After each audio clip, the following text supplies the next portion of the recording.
Let us begin. Oh my god. All right.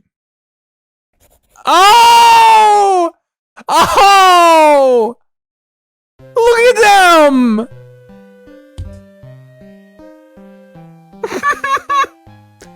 It's gonna be hard not to compare this to the L&L thing, but this is already really fucking adorable.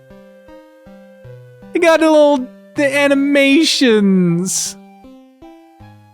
So obviously, from left to right, we've got Caesar, and we've got fucking Talia, and then on the far right, we got here fucking Chug.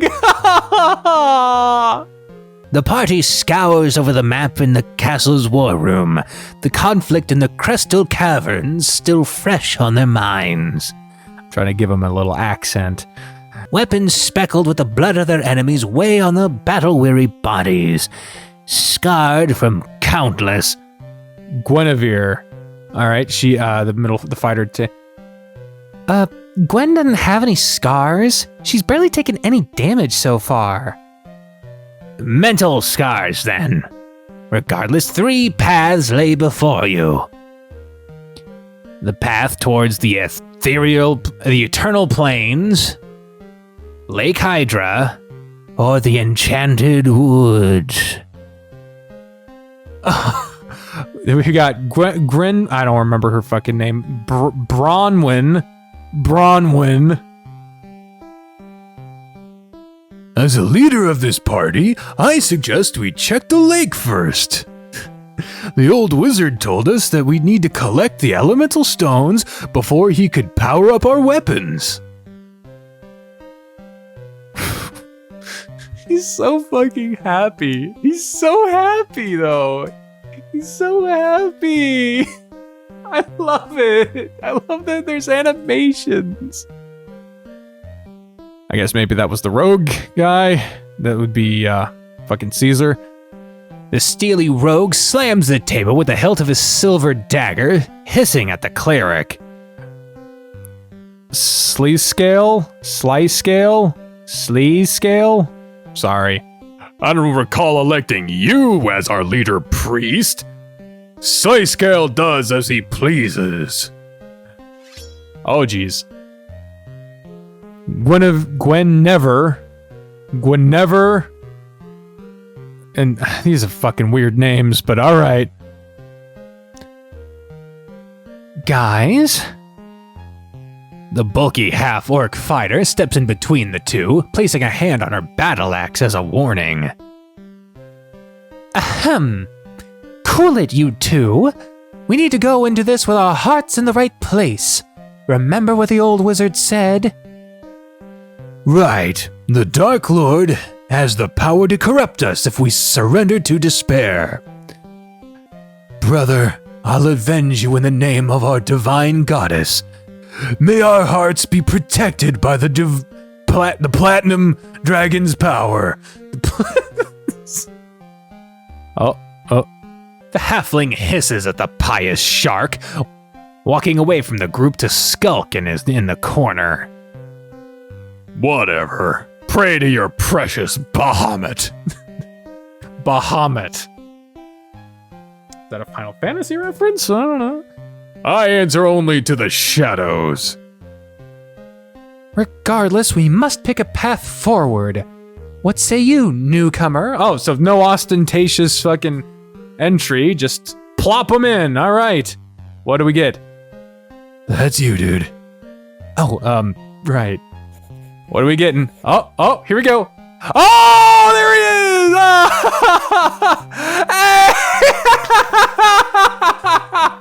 Yes! Oh, in every game I've played, Red Event's never been a fucking druid before, so this is really cool! Also, it's just really cool in general.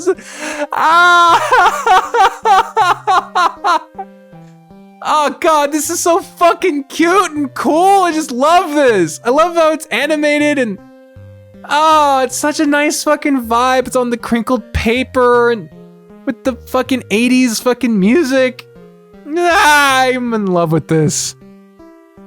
Hello, I'm Radavan. I was, Oh boy, here we go.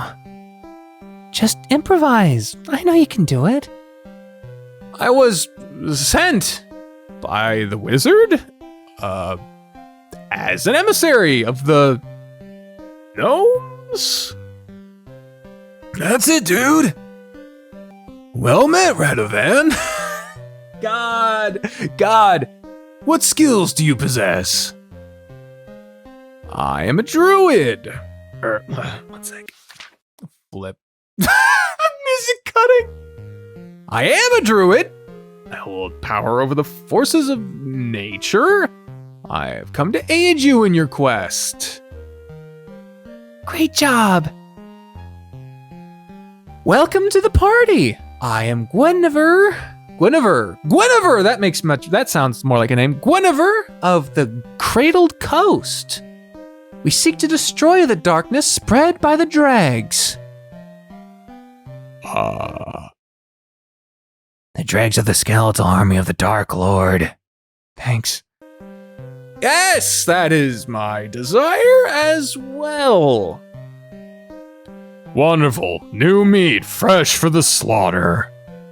Silence, scoundrel! Well, Radovan, it's as Gwyn said. The choice is yours, plains, lake, or wood. The gnome pauses to weigh the options. Whoa!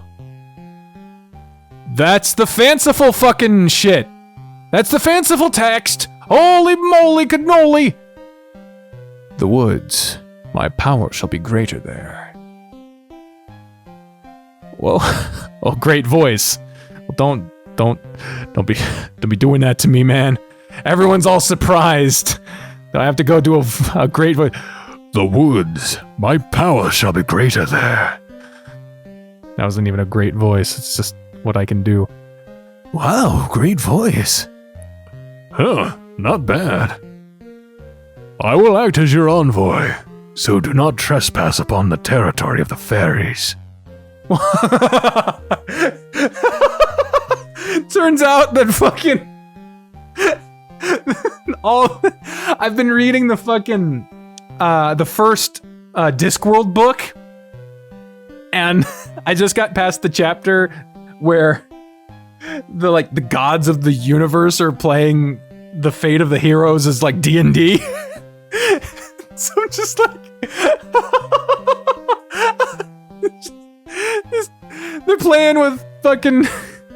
Turns out that the people who are fucking with Gray and all these people just really wanted to play some D&D.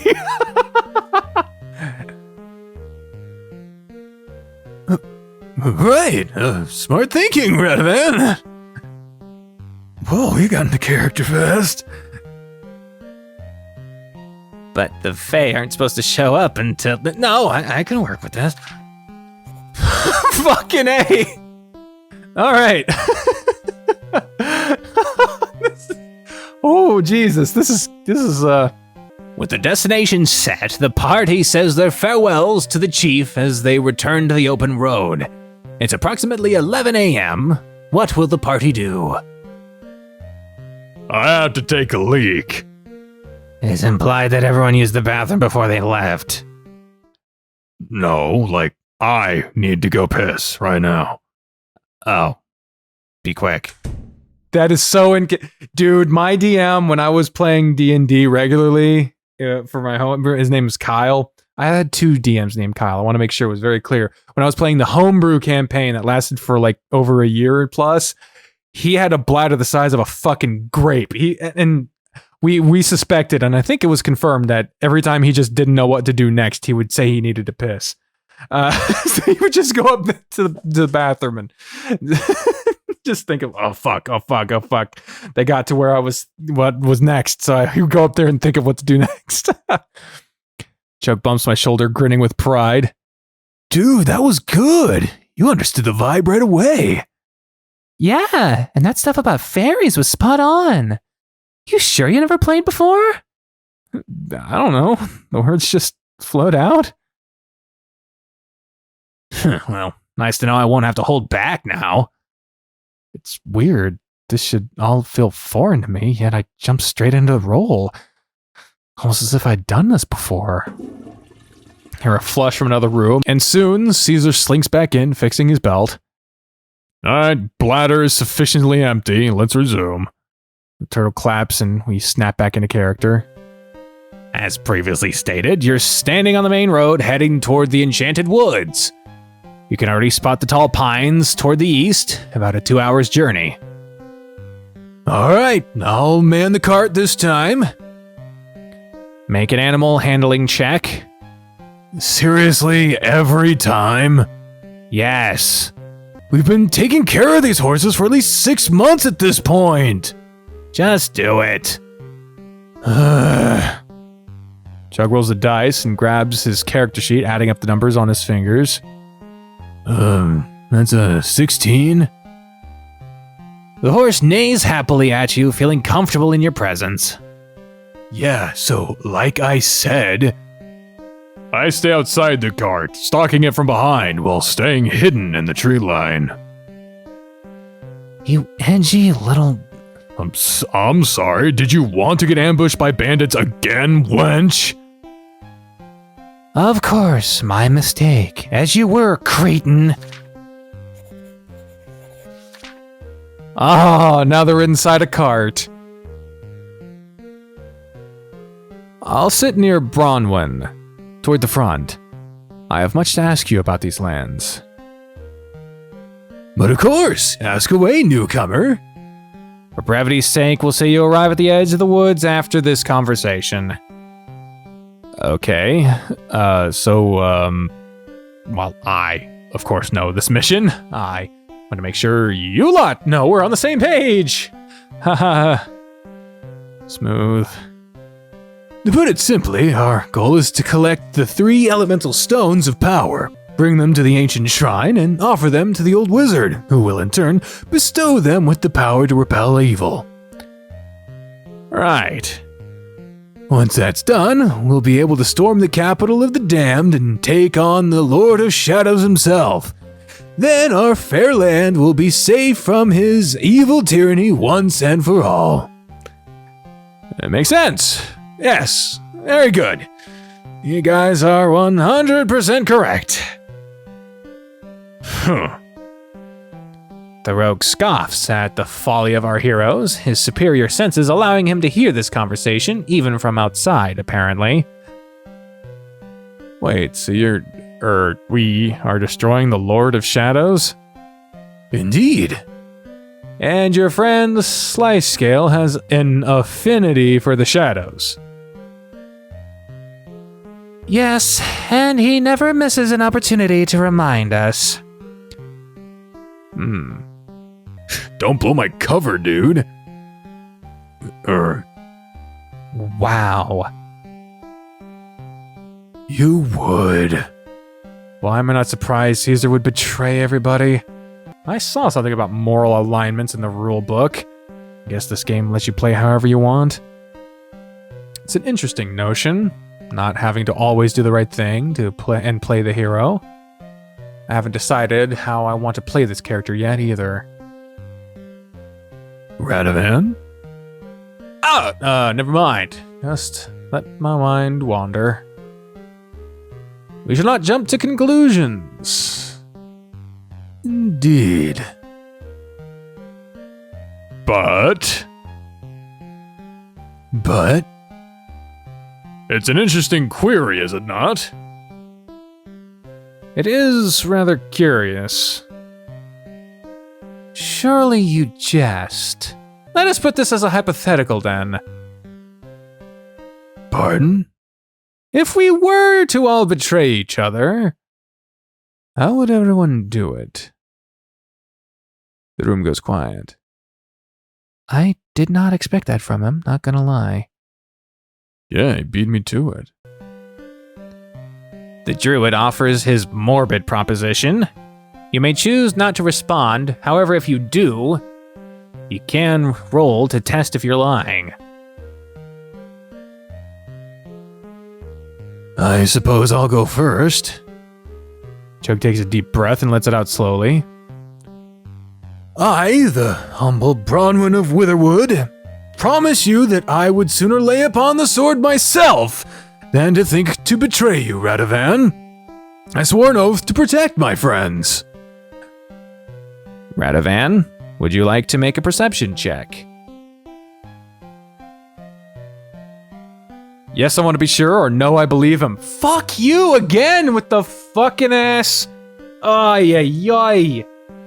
This is, again, you make me have these choices in these fucking spots.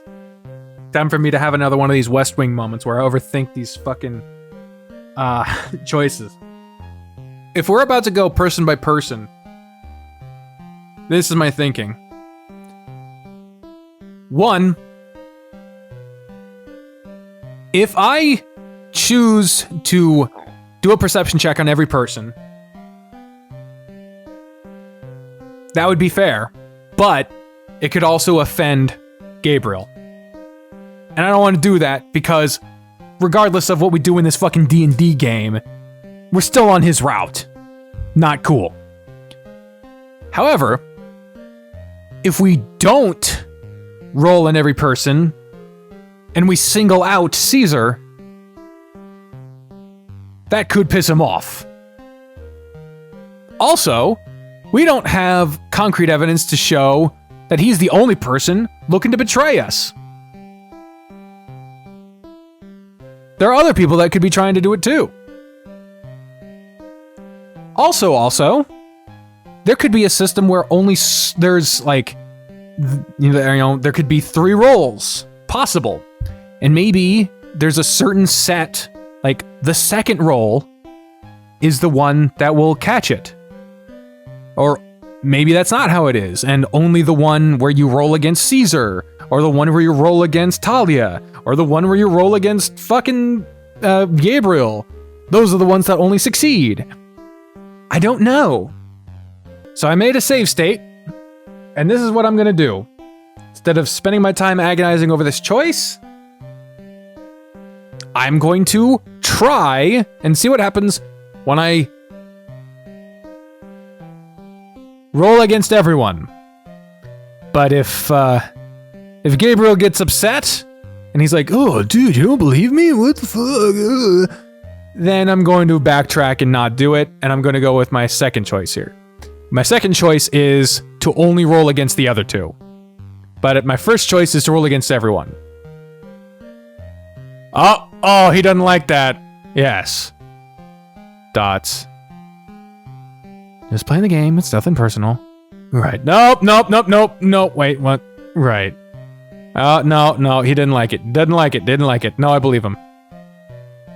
No, I believe he is telling the truth. Yeah, he didn't like it. He did not like it. I appreciate your faith in me. He grabs my shoulder and I smile back at him. Even in a game, there's no way the big lug would ever hurt me. And what about the rest of you then? Well, I'm the best in terms of sheer strength, so I'd probably just challenge you all to a fight, fair and square.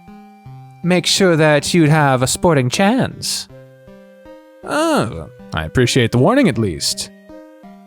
And Sly Scale, if you're still there. If I decided to betray you idiots, let's just say you wouldn't see it coming.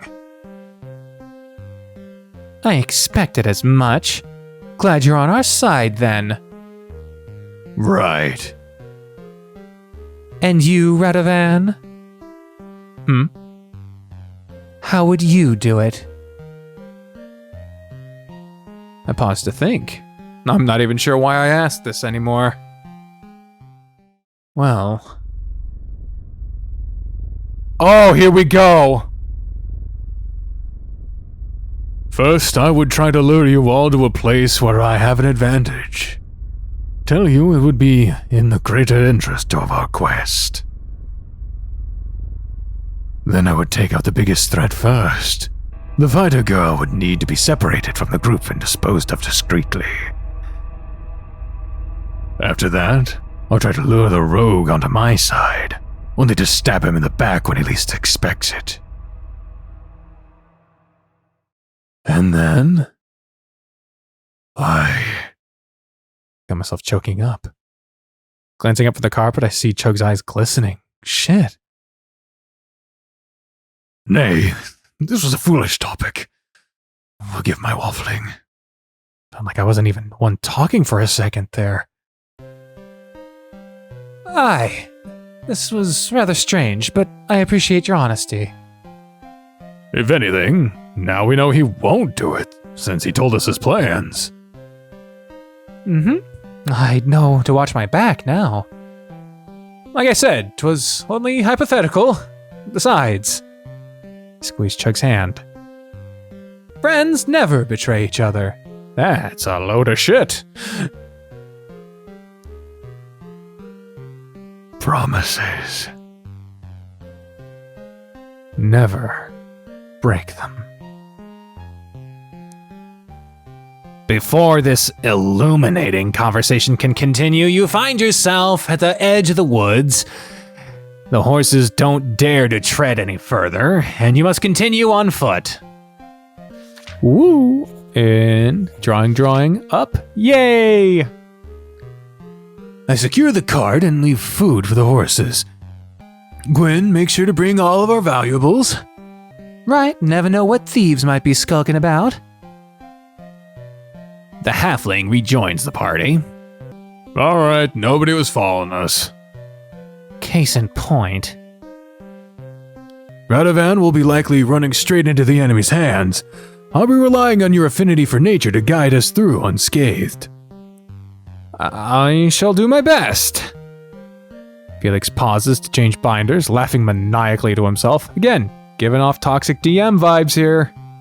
This is back when in the 80s, before like there was a wide selection of DMs, so you just sort of had to take what you got, which sucks. And also there was not a lot of variety in the game either. You pretty much just had only to choose from people who had the books, and the people who had the books were people who were rich enough to have the books, and those people had probably memorized the books. And it was back in the day when the people who the only people who were literate were people who were like religious folks, and those people owned all the books. And so you couldn't read anything, and so you just sort of had to trust that whatever was being said from the Bible, and since that was like the first book that was like printed, you just sort of had to take their word for it, and it really was just used for mass fucking manipulation and corruption. And then all the services at that time was said in Latin, which no one spoke at the fucking time. And so again, it was used for mass manipulation and all this other shit. So in these terms in D&D, no one else had the fucking book. Everyone just sort of had to put up with all these power-hungry fucking trolls who was like, "Yeah, I'm gonna kill all of you, and you can't really do anything about it because who else are you gonna fucking play this game with?" And like I said, there was a huge classism thing because, I mean, everyone else in this, like, who's Chug gonna go to? He has to go across town to this fucking rich kid's house. And Chug lives in a fucking, a very rundown neighborhood. I don't know the circumstances of the living situation for the other two people that were in this party before Gray showed up, but, like, there's a huge classism difference here. And this is not uncommon for D&D games of the time. The internet was a really big evening out of this kind of thing. Anyway, I sense a natural lull in the narration and stop to yawn, stretching out until my elbows pop. If that clock is right, it's already been an hour? Jeez, I'm starting to see why they end up playing all day. I remember the D&D sessions I would do, we'd end up playing all night until we'd wind up going to Waffle House in the morning and then going to school the next day, and usually we'd end up doing D&D right after school the day prior. God, where the hell did we have that energy from? It was a horrible idea. Horrible idea. Before we head into the dungeon, does anyone want to grab food? We just started. Shocker, the fat ass is fat.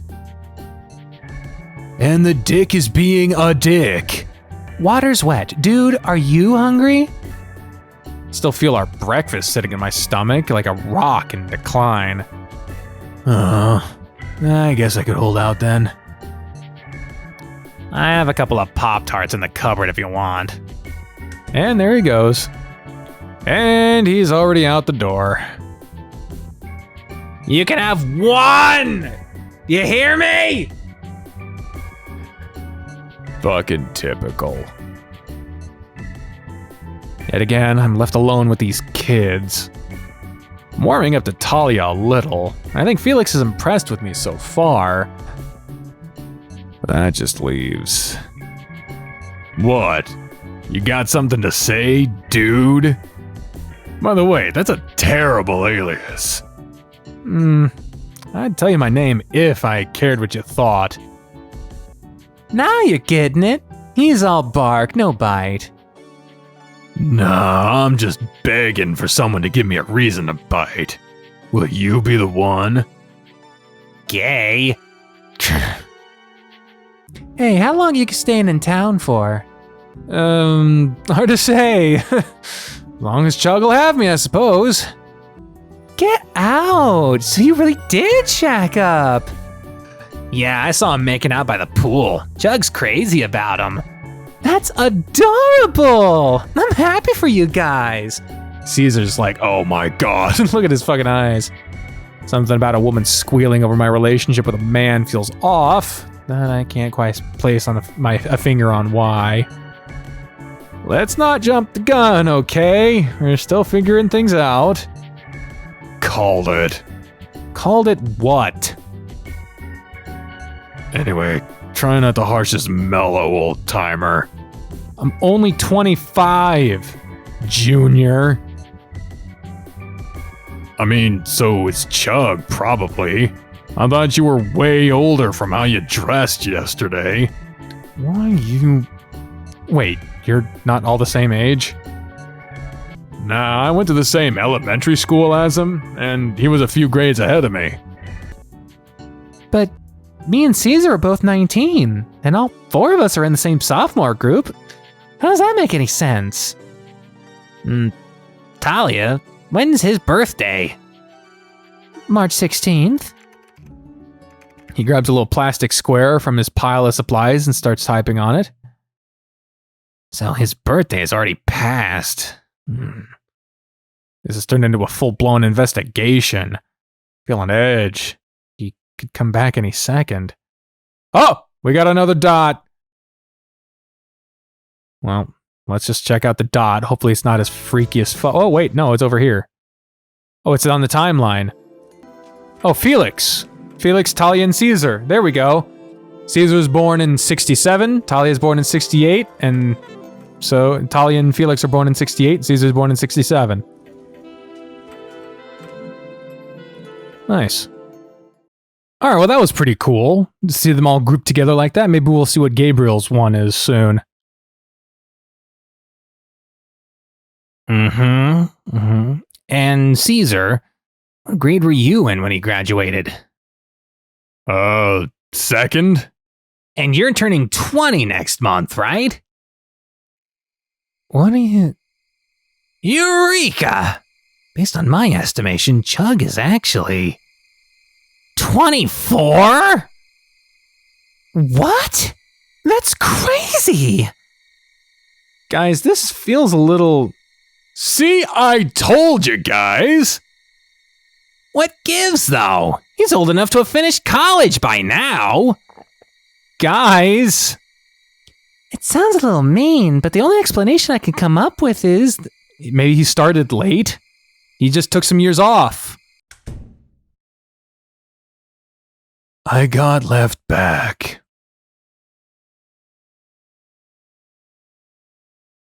And there was multiple explanations, but that's one of them. He got held back, or he could have just taken some years off. There are plenty of mid-20s people that are graduating high school. Some graduating high school, but some graduating college in their mid-20s. But there's also a timeline here. And there's Gabriel's born in 1963. March of 63. See, he was alive when Kennedy was shot. Damn. So he was born just a couple months after Joshua died. Damn. This timeline was a fantastic fucking idea. I'm serious. That timeline thing, I know it says you're following around in fucking time and shit, but doing a timeline like that, not only is it designed fantastically, but it's seriously fantastic fucking idea. Wonderful, wonderful. I got left back. Everyone firmly shuts up and lets him shuffle past them with his food. He flops down next to me, taking a bite out of a weird square pastry. Chug, we weren't trying to... It's not like we were talking smack, just trying to figure out the age discrepancy. Talia sucks her teeth and throws a pencil at him, landing in his nostril like a dart. Ew. That is not how apologies work, nerd! Ow! Hey, guys, it's alright. Not a big deal. Tosses the rest of the tart into his mouth and sets his plate aside. You got a plate for a Pop-Tart? I mean, they were bigger back then, but like, really? Maybe you actually warmed it up. I don't know. It's true. I got left back 2 years in high school. Almost didn't graduate at all. And I bummed around for a year or two before starting college. I'm really lucky to have gotten that sports credit. I was in a bad place mentally. I wasn't trying to keep it a secret or anything, it just never came up. Left back or not, you're still our friend. School's lame anyway, couldn't care less. I think we all feel the same way. Cough! Hey, Caesar got a good moment. One good moment in a sea of shit. Caesar punches his kneecap and he doubles over in pain. Couldn't help but giggle, nudging Chug in the ribs. Thanks, guys. So, back to the game. Eventually, Felix recovers and we take a moment to jump back into character and take a look over more of the rulebook and find something odd. Hey, Felix, sorry, DM. Yes, Radovan. So, if my character runs out of hit points, what happens? You die. Like, permanently? No redos? Well, Bronwyn could revive you guys once you reach level 5. Don't worry, dude, we won't let it come to that. In character, please. I apologize, and we return to the world of Tuteria. Ah, here we go again. I say Tuteria, I meant Tertaria, sorry.